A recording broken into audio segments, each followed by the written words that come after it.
Okay, here we are, Southgate Beach. Basically no one here. Out in the water. Beautiful. The water's perfect. A little chilly getting in, but it's alright.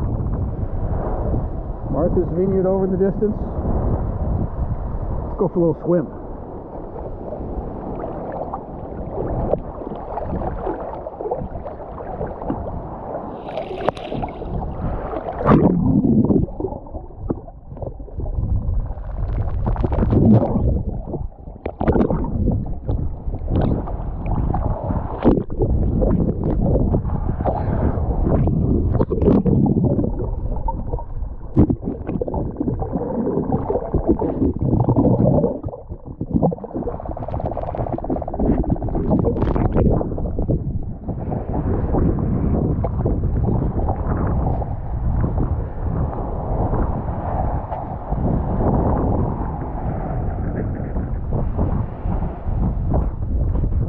Here at the little observation station, and they've got a bunch of these around. And the idea is you come here and you use this little octagonal thing here to set your camera up, take pictures at each position, and then send them in to this location. You get a scanned barcode, and they will see the changes.